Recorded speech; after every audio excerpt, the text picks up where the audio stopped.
చేస్తామని చెప్పి వాగ్దానం చేశారు.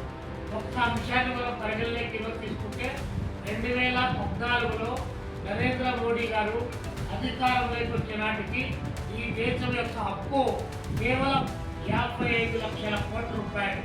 ఈరోజు నరేంద్ర మోడీ గారి ఈ 12 సంవత్సరాల కాలంలో నరేంద్ర మోడీ గారు చేసినటువంటి అప్పు దాదాపు 210 లక్షల కోట్ల రూపాయలకు ఈ దేశాన్ని అప్పుల పుట్టగా మార్చినటువంటి పరిస్థితి మన కళ్ళ ముందు కనిపిస్తుంది.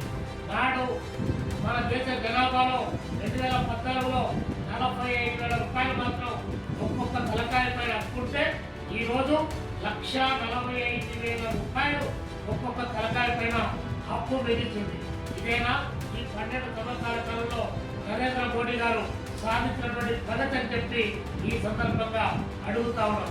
నాట్ ఓన్లీ అప్పులే కాదు, ఈరోజు ఆఖరిలో కానీ, పత్రికా స్వేచ్ఛలో కానీ, అదే లింగ సమానత్వంలో కానీ, రాజ్యాంగ విలువలు కాపాడడంలో కానీ ఈ ప్రభుత్వం పూర్తిగా వైఫల్యం చెందిందనేటువంటిది ఇది కళ్ళ ముందు మనకు కనిపిస్తూ ఉంది.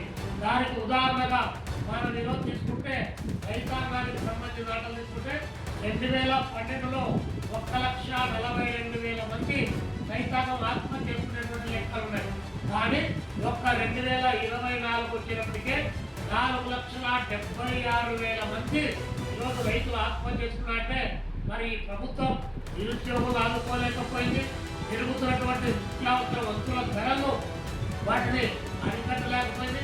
ధరలు నియంత్రిస్తామని చెప్పినటువంటి నరేంద్ర మోడీ 2014లో 30% ధరలు పెరుగుతుంటే నేను 2026లో దాదాపు 300% ధరలు పెరిగిపోయాయంటే ఈ ప్రభుత్వానికి ఎక్కడైనా నియంత్రణ ఉందా అని చెప్పి మేము అడుగుతా ఉన్నాం. రోజువారీ పెట్రోల్, డీజిల్, గ్యాస్, అదేవిధంగా ఈరోజు సిఎన్జి గ్యాస్ అన్ని రకాల ధరలు దాదాపు 1,790 రూపాయలు ఉన్నటువంటి వాణిజ్య గ్యాస్ బండి ఈరోజు 3,251 రూపాయలు 50 పైసలకు పెరిగింది. అది ఎక్కడో బాంబేలోనో ఢిల్లీలోనో కాదు, విజయవాడలోనే ఆ స్థాయికి పెరిగినటువంటి పరిస్థితి ఈరోజు మనం చూస్తా ఉన్నాం. ఈ గ్యాస్ ధర పెరగడం ద్వారా చిన్న చిన్న వ్యాపారాలు, వడ్డీ కొట్టు పెట్టుకునే వాళ్ళు, లేదా స్ట్రీట్ వెండర్స్ తీవ్రమైనటువంటి ఆర్థిక పరమైన ఇబ్బందులు ఎదుర్కొంటా ఉన్నారు. కానీ మాత్రం కూడా ఈ ప్రభుత్వం ప్రయత్నం. ఇంకోవైపున పెట్రోల్, డీజిల్ ధరలు అంతర్జాతీయ మార్కెట్లో బ్యారెల్ ధర పెరిగిందని ఈరోజు పెద్ద ఎత్తున దాడి చేస్తారు. ఇంకోవైపున నిపుణులు చెప్తా ఉన్నారు, కేంద్ర ప్రభుత్వం, రాష్ట్ర ప్రభుత్వం, అదేవిధంగా పెట్రోలియం శాఖకు సంబంధించిన వాళ్ళు వారు వేసేటువంటి ట్యాక్స్లు తగ్గిస్తే కేవలం 55 రూపాయలకు ఈరోజు పెట్రోల్, డీజిల్ ఇవ్వచ్చని చెప్పేసి ఒకవైపు అంచనేస్తారు. మన రాష్ట్రమే తీసుకోండి, చంద్రబాబు నాయుడు గారు, లోకేష్ బాబు గారు ఏం చెప్తారు? యువకాలం పాదయాత్రలో చాలా గట్టిగా చెప్పారు, మేము అధికారంలోకి వస్తే పెట్రోల్, డీజిల్ ఛార్జీలు పెంచమన్నారు. అంటే వీళ్ళ చేతిలో అధికారం లేదనేటువంటి విషయం తెలుసు. కానీ పెరిగినటువంటి వాటిని ఈ రాష్ట్ర ప్రభుత్వం భరిస్తుందని చెప్పి ప్రకటించినటువంటి సందర్భం. కానీ ఈరోజు అలాంటిది మన రాష్ట్రంలో దాదాపు 35% వ్యాట్ ట్యాక్స్లు ఈరోజు వేసి ప్రజల యొక్క గడ్డి పిలుస్తున్నటువంటి పరిస్థితి ఈరోజు కొనసాగుతుంది. అందుకని చెప్పేసి మేము ఈ సందర్భంగా ప్రజలందరూ కూడా పిలుపునిస్తా ఉన్నాం. చంద్రబాబు నాయుడు గారు ఆయన ఈరోజు బయటికి చెప్తున్నటువంటి మాటలు వేరు, ఆచరణలో ఆయన అమలు చేస్తున్నటువంటి విధానాలు వేరుగా ఉన్నాయి. ఎగ్జాంపుల్ మీరు తీసుకోండి, ఆర్టీసీకి సంబంధించిన దాంట్లో మేము ప్రైవేటీకరణ చేయమన్నాడు. ఒకవైపు ఆర్టీసీ చైర్మన్ గారు ప్రైవేటీకరణకు పరుగులు తీస్తున్నారు, ఎలక్ట్రికల్ బస్సులు వస్తాయని చెప్పేసి.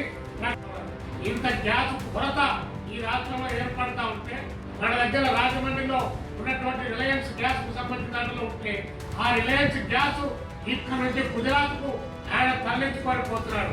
కానీ ఓఎన్జీసీకి అప్పగించి మన రాష్ట్రం వాటా 50% మనం కాపాడుకుంటే ఇంత పెద్ద ఎత్తున ధరలు పెరగడానికి ఆస్కారం లేదు.